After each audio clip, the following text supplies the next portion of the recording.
just go with your gut, you know. There's a reason why you think the way you do and want to do the things you do, and you just can't let anybody tell you don't do it. But especially you. Don't allow you to tell you not to do it. You know, the loudest voice that's a contrarian is usually me. And you know, all these little moments of confirmation that that voice should just shut up allows you to just do what you're supposed to do while you're here.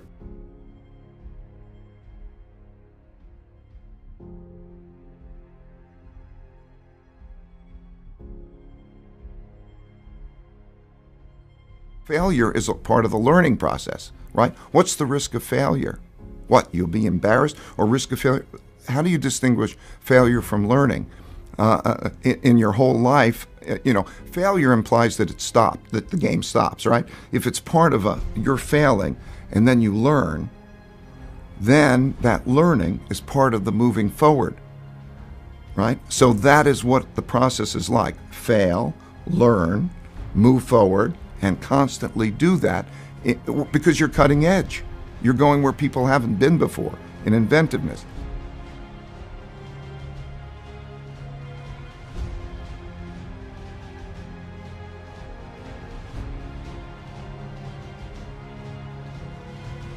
The choice you have as an underdog is if you're going to choose to fight and choose to fight to win. There are a series of strategies available to you, but they are all more costly than the strategies available to the favorite. So I give the example of a chapter about a software mogul in Silicon Valley, an Indian guy who coaches his daughter's, 12-year-old daughter's basketball team. And they are without talent. They are.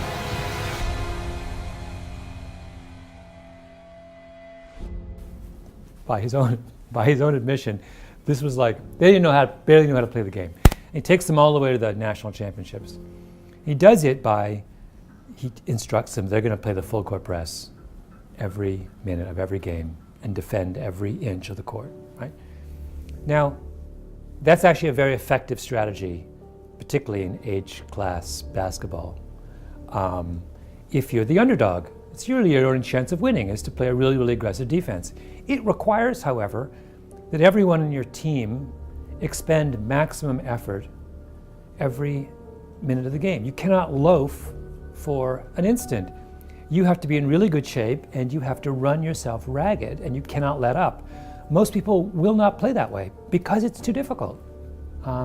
If I said to you, we're not going to be doing elegantly designed plays and shooting gorgeous baskets and passing the ball, we're just going to be doing this for the entire game, and you're going to be exhausted at the end. Most kids would say, that's not why I signed up. So it's like, that's a kind of classic illustration of that effort is the route, one of the routes available to the underdog. I can outwork you, even if I may not be able to outspend you, but I can outwork you. Well, outworking is a tall order. It's not easy to do, you know. That's, as anyone who has worked in a startup knows, that's one of the stressful parts of it.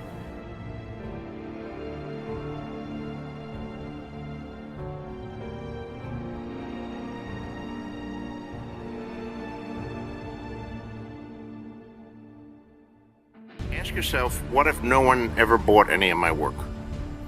What if I'm never going to sell a book or publish a book or a short story? Are you going to continue to write? And if the answer is yes, because I have to, then yeah, then you are a writer. And whether you'll sell or not, I can't know. But if there are stories in you that have to get out, you want to put them down on paper, whether you ever get the affirmation of a contract or a book in your hand or being on the bestseller list, if you still have to tell your stories, then you're a writer. If you can give it up, then it probably would be an act of sanity to learn accounting or something like that.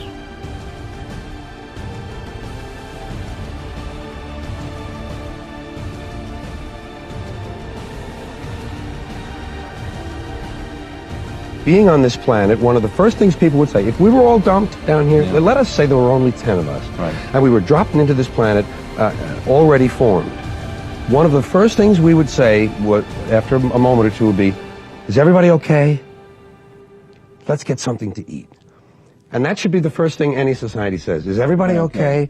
Let's get something to eat. And we don't, because we have this private property thing. Property rights over people's rights. And I just think that competition got the upper hand over cooperation. This species was successful. Because as part of the American experience? No, as part of the human species. The human species. The verge of failure that we're on is because two wonderful qualities that made us a successful species, cooperation and competition, are way out of balance now. Competition is everything. Cooperation happens after a flood. Happens for a few days. Everybody goes back to where they were before. Florida did happen after hurricane. Right. And we need to get that balance back. If we can get that balance back, there's hope.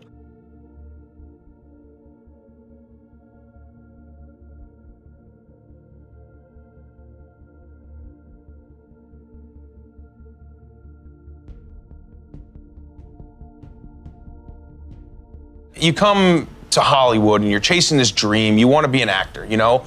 Like, there's not a ton of milestones that are crystal clear that you know what they look like. Because for the most part, the things that are going to help you get to your goal are movies that haven't been written yet, they're jobs that haven't existed yet. You're kind of giving yourself over to this thing saying like, please, I don't want to be a waiter anymore. I want to be an actor, you know? Yeah. And that's that. And so there's very few things that are crystal clear, like images of what you would want.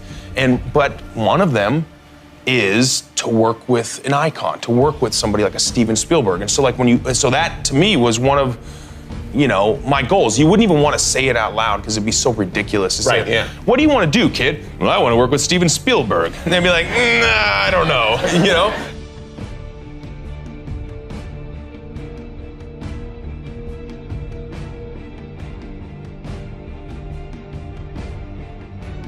Your toughest work is defining what your work is. He put it in broad terms. This is very specifically what he's talking about. What is the work embedded in that, and getting very clear about that. And I guarantee you, if you sat down and take at least a few of the things off your list and make these decisions, what's the project? Write it down. What's the action step? Write it down. You will feel exponentially more appropriately engaged with your world. Never seen an exception to that.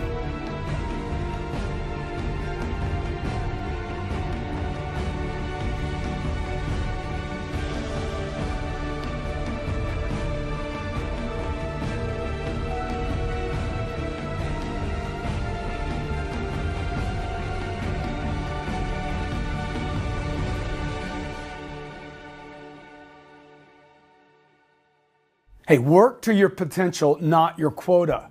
If you want to stay really motivated, if you want to answer the question to why people that have already made it keep pushing, it is because they don't operate on quotas, they operate off potential.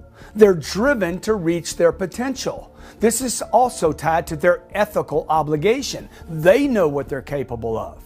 Nobody can tell you what you're capable of. You're the only one that knows, okay? So work to your potential, not your quota. Quotas are numbers. Who made them up? Some guy says, okay, your quota is blah, blah, okay? Based on what? How did he come up with that quota? He only picked that quota, that number, because he thinks it's significant or compared to other people maybe in your industry.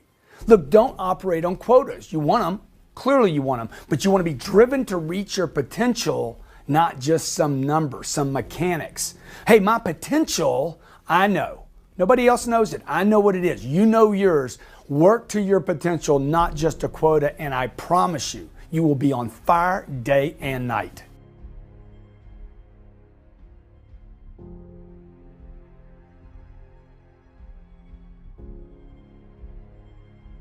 I think people need to sit down and clarify what experiences are you really looking for in your life. And that doesn't necessarily mean, it can include lots of money, but it can also include what do you want to experience with that money? A sense of freedom, a sense of service, a sense of providing value to the world, a sense of self-confidence and self-efficacy. What is it that you're after? So there's, in my own, explorations in the whole personal growth and self-awareness, game for years, I've been involved in that pretty seriously. There's an exercise that say, well, what do you want? I want a red Porsche. Great. What experience do you think that's going to give you?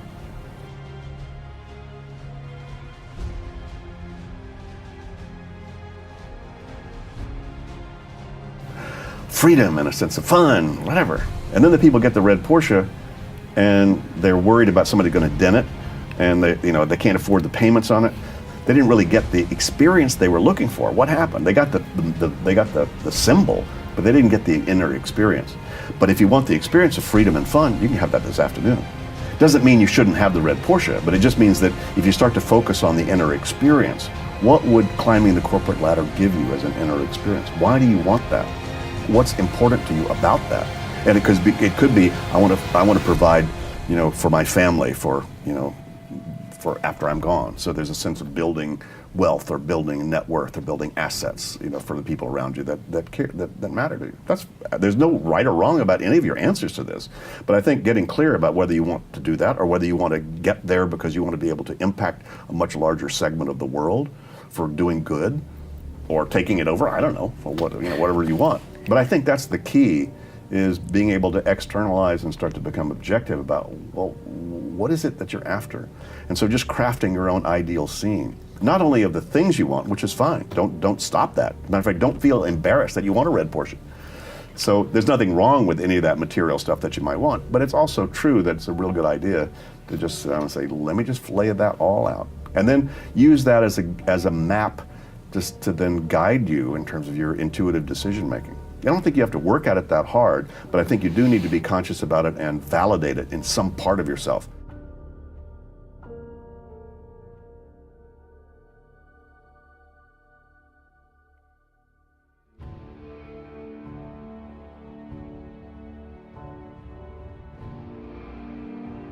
People have a hard time doing nothing. But we know now, in terms of brain science, that you need as much time to let your brain relax and be spontaneous and daydream in order to refresh its decision-making cognitive power. Because you only have a limit of that. And so if you're not napping, if you're not getting enough sleep, if you're not backing off and letting your mind just relax and wander, then you're sub-optimizing your cognitive abilities. So, yeah. Most people procrastinate, though, because they're afraid of stepping into something you don't feel like you can be successful at. So just the simple idea of deciding what's the very next action I need to take. Oftentimes, people's lists do not have next actions.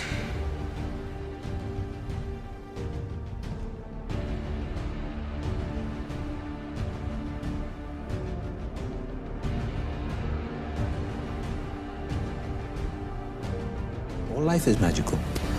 It is magic, you see, because we're the instruments, and all problems are technical.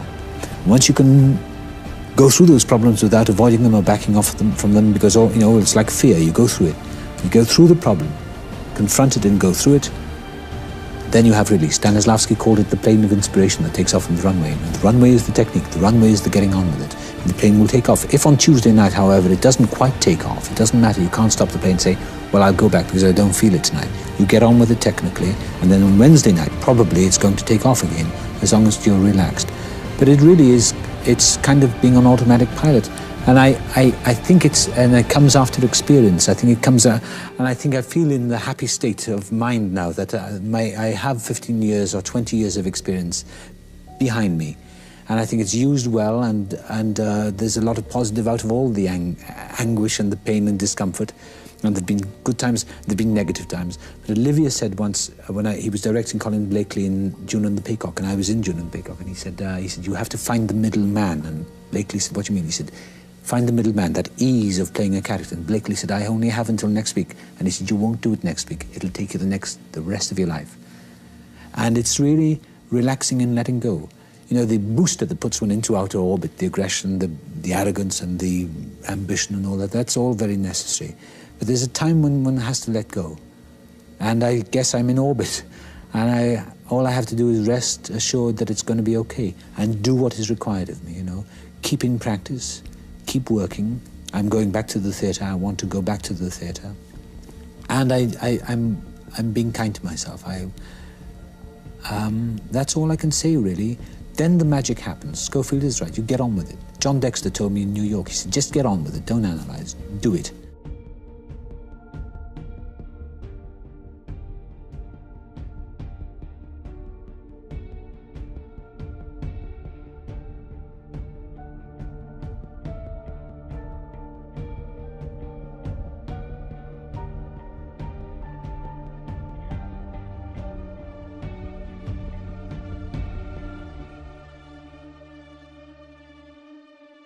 Don't take no for an answer. If it's not working well that night, it's not you, it's the audience. Blame it on the audience.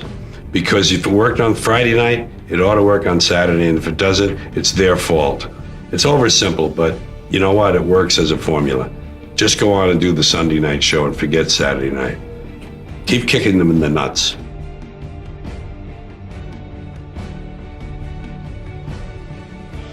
There are situations where being bad is highly advantageous.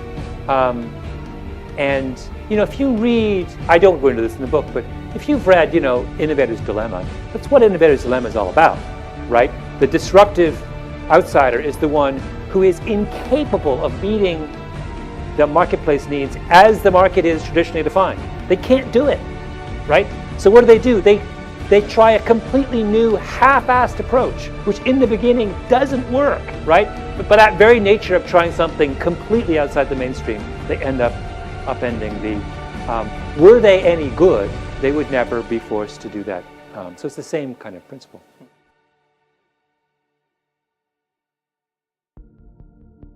When you put forth effort, you get reward. When you throw your heart and mind and soul into something, you get something back. Now, in my book, I call that notion, that belief that effort brings reward, meaningful work. And when you look at the lives of people who are really successful, what you see over and over again is this idea of meaningful work is embedded in their consciousness. I tell a story in the book of the Beatles. Everybody knows about the Beatles. They come here in 1964 and the British invasion.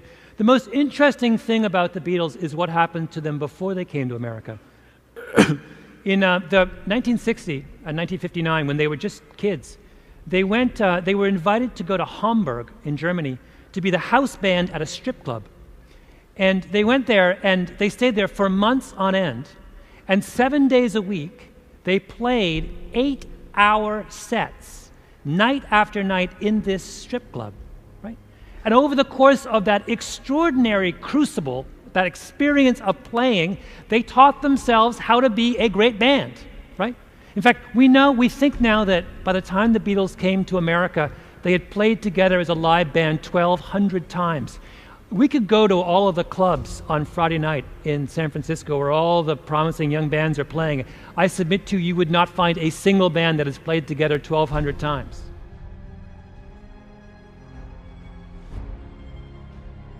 Right? Just doesn't happen. So what made the Beatles special? What made them special is that they were willing to play together 1,200 times, willing to play 8-hour sets 7 nights a week, 4 months at a stretch. And why were they willing? Because they believed in the notion of meaningful work. They had an opportunity to throw their heart and mind into something and get something back. And that made all the difference in the world.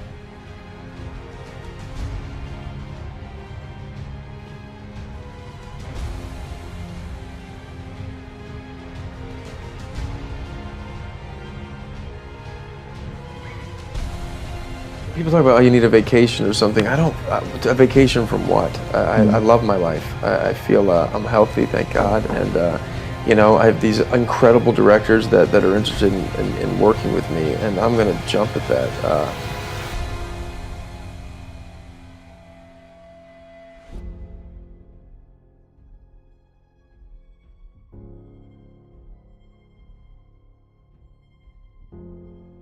Actually, mess is cool. Actually, the most productive times I am is when I have the freedom to make a creative mess. You too.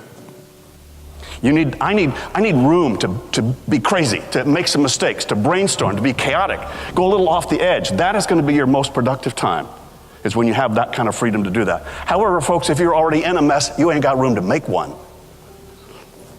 If your kitchen's a mess, you don't have time or the energy to have a creative dinner for your friends. If your desk and your office are a mess, you don't have room and space to be, crazy about some new project and spread out and have brainstorm with ideas.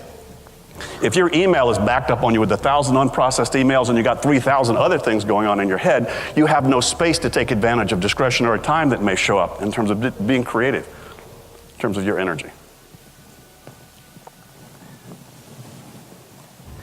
The results of that, if you're trying to use your psyche to manage that mess and you never get out of it, is you get the results of two things that are the critical elements of self and organizational productivity. You'll lose perspective. That is, you lose the ability to put your focus where you need it on exactly the thing you need it, at the horizon you need it. And or you may be experiencing the results of what happens when you lose control. That is, I now don't have stability and I don't have the freedom in my head to be able to put the appropriate attention and execute on it when I do. So those are the two key elements. Folks, you can't manage time. You don't mismanage 5 minutes and come up with 6.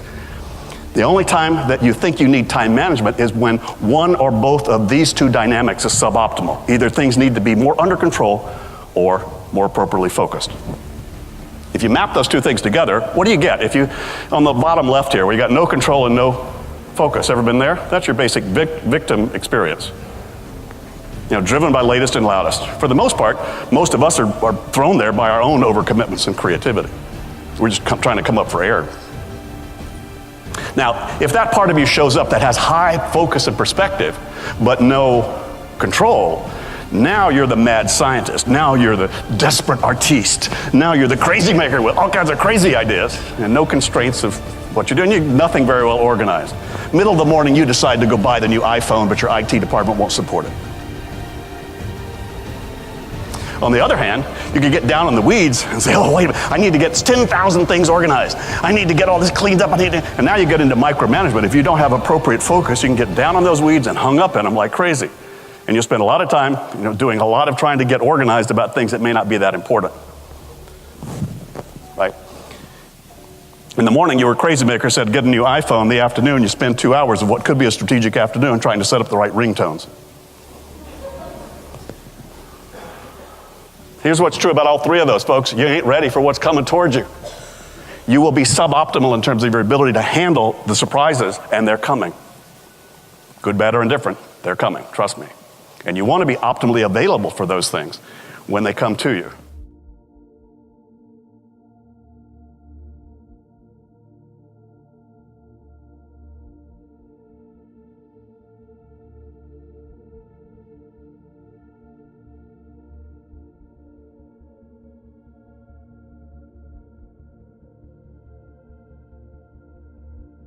That's what we all do. We get to a certain age, we all stay in our comfort zone with our recliners watching television day in and day out.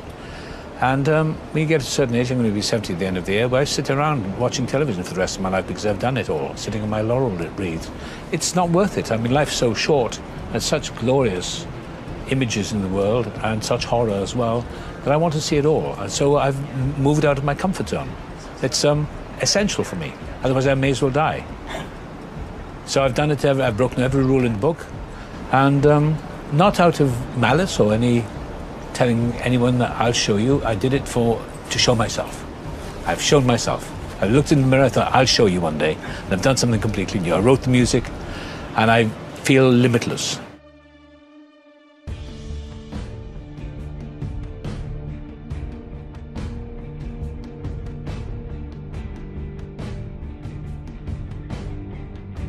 Hey, I want to talk to you today about success. Success, duty, obligation, responsibility. If you approach it any other way, which most people are, most people think, well, I'll be successful if the economy works. I'll be successful if something happens. I'll be successful if I win the lottery ticket. Look, you're not going to be successful if you don't demand it, if you literally don't stake a claim to it and say, this is mine, it's in part. You're not going to have it, I promise you. I know. I'm telling you from experience. I spent the first 25 years of my life like a spectator, watching other people get successful and then wondering why I wasn't. Success is your duty. It is your obligation and your responsibility.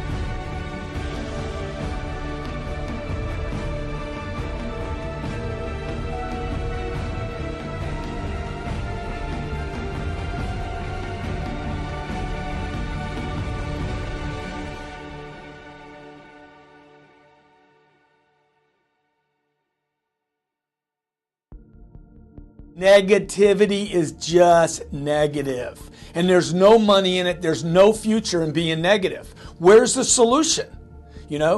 I can't do that. We can't do that. That can't happen. This is wrong. That's wrong. Oh my gosh, taxes are too high. Taxes are too... Dude, it's negative. It is negative. It is negative. Look, there's so much abundance of negativity. That by itself tells you why there's no value in it.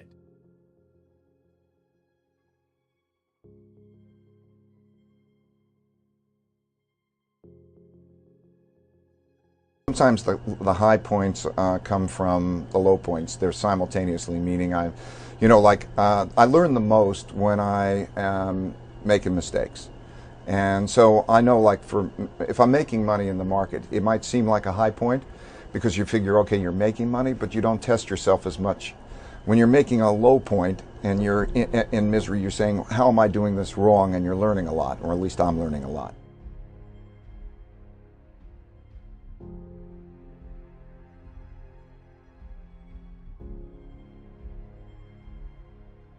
Look, if you knew it was going to bank you money today, would you make time for it? Yep. So they would make time for it because they make time for the things that make them money. If you have a customer, hopefully, if you have a customer and you're working a deal with that customer and you got a hamburger in front of you, hopefully you're going to push the hamburger aside and work that deal because the priority is to make money. In the same conversation, that sales manager does not believe that sales training converts to ROI or money, so he doesn't make the time for it. When you say you don't have time, the truth is you're saying, I'm not making it a priority because I don't think it makes me money.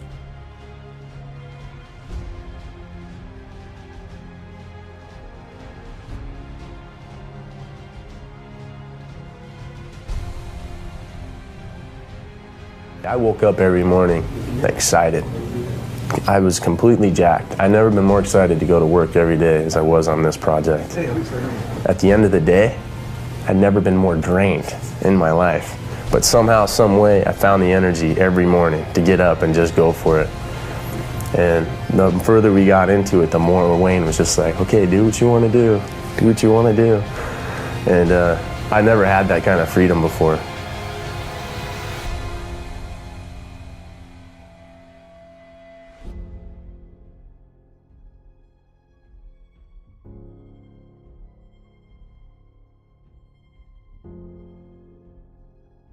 One sentence that I try to describe Bridgewater by, and it's meaningful work and meaningful relationships. This is what I want. Meaningful work and meaningful relationships through radical truth and radical transparency. So meaningful work means like we're in a mission together, we're excited about what we do, we want to do it excellently, that's meaningful work. Meaningful relationships are these relationships in where there's, like the honesty helps you. You can argue things through, but you always know that there's honesty and that there's mutual caring for each other. Radical truth means that knowing what is true, to be able to deal with reality, whether you like the reality or not, but to know what reality is. Like, imagine if you had a disease, would you want to know that you had that disease, or would you not want to know? I'd want to know. And so to know, if you have a weakness, do you want to know you have the weakness, or do you not want to know? Radical truth and radical transparency means you get to see everything. That's very powerful.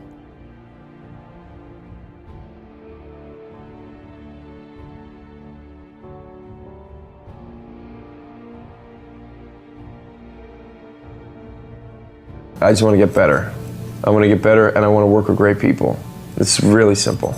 I don't want to be pushed. I think I push myself. So I have a pretty strong engine of wanting to grow. So.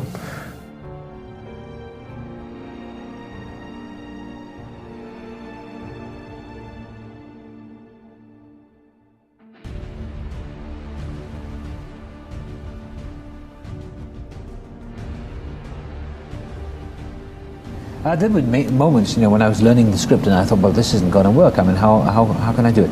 But I used to write notes to myself, little letters to myself, and put them on the desk saying, you can do anything with faith. You can move mountains, and trust and let go and all that sort of thing. And I used to just throw myself into it. And then when the negatives came to my mind, I would put positive sounds in my head. I'd say I can do it, and I used to meditate and visualize myself doing it. And I used to visualize myself on like a kind of, try and visualize myself doing those sort of fanning cards and spinning them, and gradually, surprising the power of mind, what happens, your muscles begin to respond. It's like anything really, if you're playing the piano or driving a car, it comes through relaxation.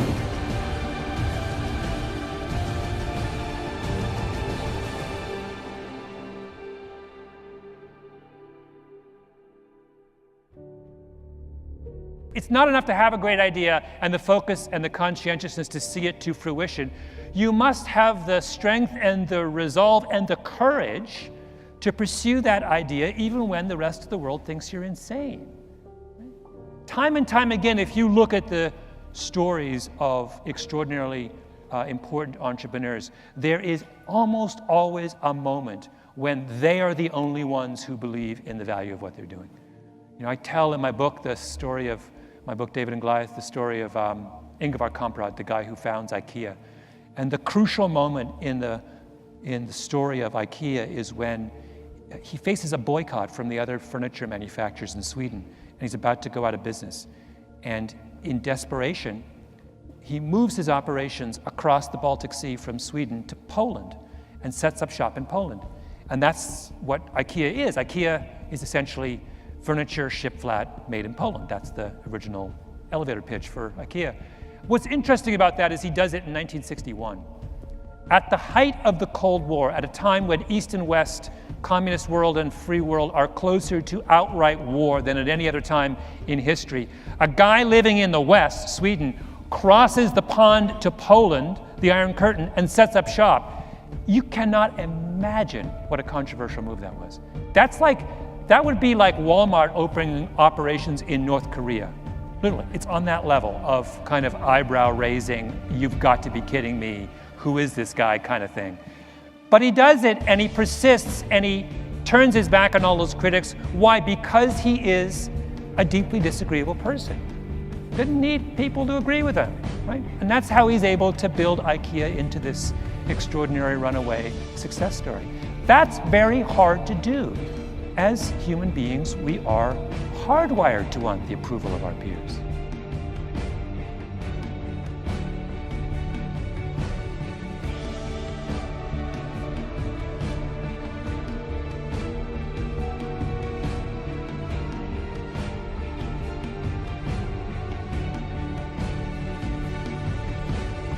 I don't take for granted that people just admire what we do, so whatever we do, they'll admire.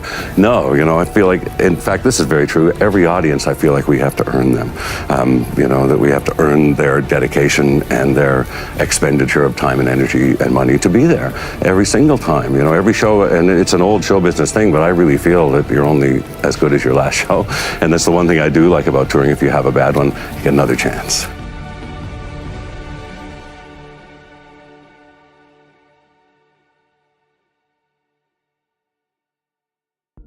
Look, you want to get your work ethic so high that people actually admire you. I'm going to ask you a question right now. Do people know you because of your unbelievable work ethic?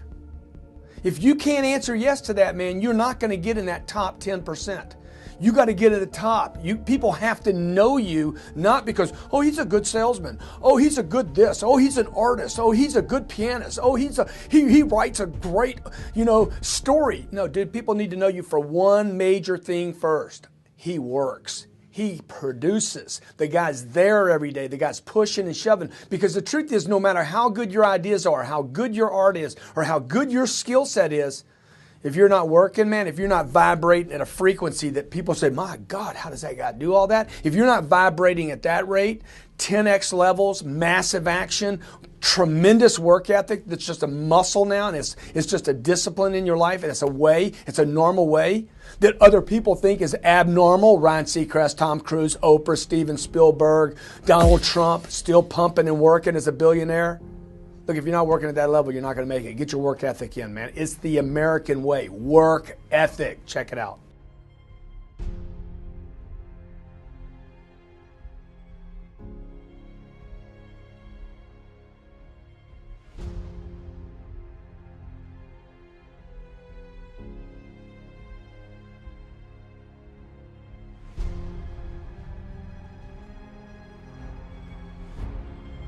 when Dick Nisbet, he makes a turn in his career as a psychologist where he goes from, remember, he thinks the fundamental attribution error in the beginning is fundamental. Yeah. And then he realizes, actually, no, it's cultural. And he puts out, and it doesn't refute the fundamental attribution error. It deepens our understanding of it to say, oh, actually, it has roots in Western culture, but you see a very different, and actually, then he writes that book about East-West, which is incredibly fascinating. So he gets 2 great books out of going back and going over and correcting his earlier position.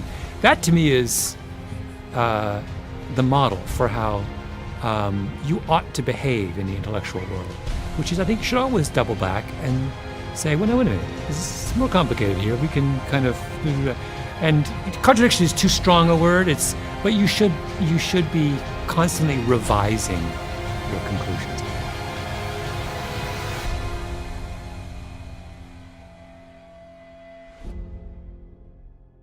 I believe that everything works like a machine. So when we talk about markets, when we talk about economics, you know how I think it's just a machine.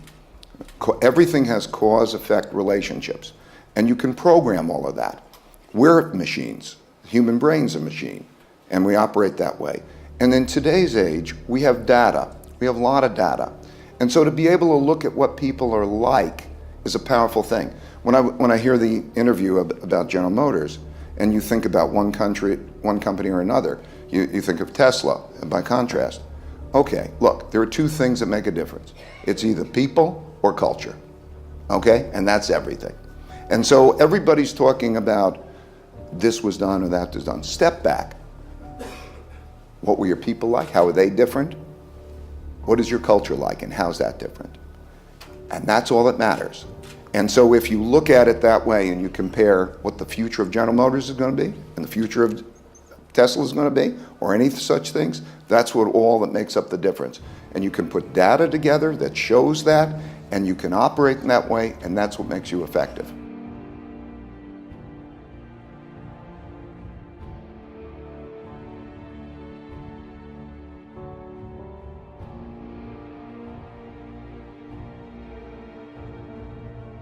Hey, I have a target. I know that when we don't achieve targets here in my office, the first thing I ask, regardless, the internet department, if it's my accounting department on collections, or it's my sales department, I'm going to ask a question. What is the target? No target results in no sales. So if you're in parts, if you're in service, look, have a target. Measure that target hourly. If you really want to get results, measure your target every hour to see what did we get in the last 60 minutes. I promise you, do those 2 simple things. Don't even learn anything about how to sell anybody anything. Have a target, measure it every hour, and I guarantee your sales will come up.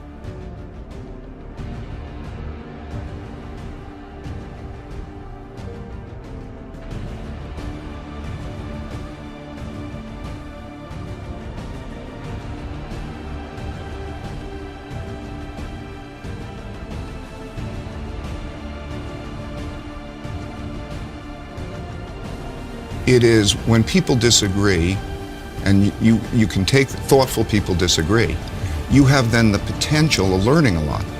If people who are disagreeing can say, why do we disagree, and work through that conversation in an intelligent way to try to find out what's true, you can learn, you can make progress. It can be a fabulous thing.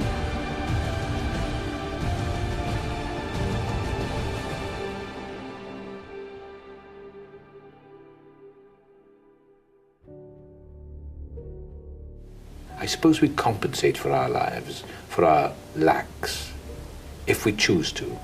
Because I felt so lacking as a child and in my adolescent years and early adult years.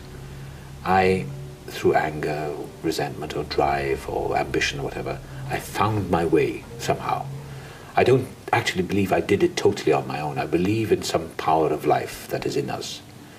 I'm a fatalist. I believe in destiny. I believe that if we relax and let go enough, and actually do believe that our lives are none of our business, and open up, then extraordinary things begin to happen.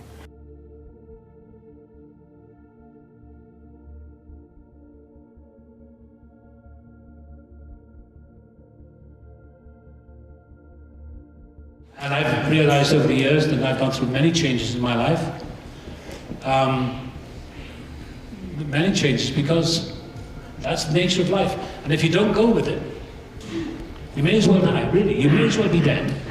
I know people who live in the past, they just live there all the time, talking about something that happened to them 30 years ago. They're like zombies.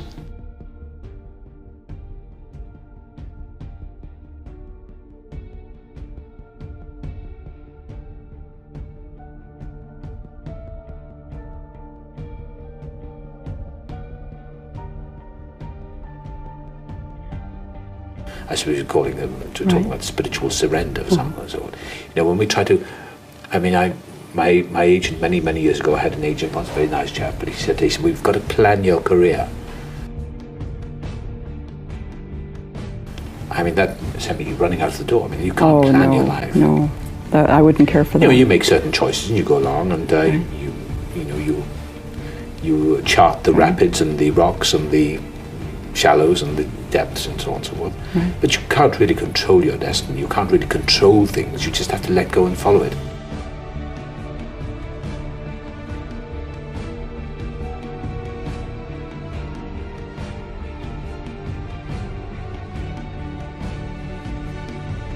Do as much as I can without driving myself insane, because there's a negative side of perfectionism. In my nature anyway, I can only speak for myself. There's a negative flaw and there's a very dangerous trap, and I think one of the biggest killers is ego. And when it's the negative side of perfectionism, when one starts playing God, you know, and I mean literally, there is a killer, there is a lethal part of one's own ego. I don't know if I believe in anything. I mean, I'm a deity, but I believe whatever that thing is that we talk about for centuries, I think it's just within us. I mean, things have remarkable things have happened in my life by just wishing or asking for something, for a bit of help here. So and I don't believe, I'm an agnostic, I guess. Is there any way you can help me or whatever? And there's something inside us that will respond, I believe. I really believe that. We have to make our lives, because life is tough. We have to believe in the power of life.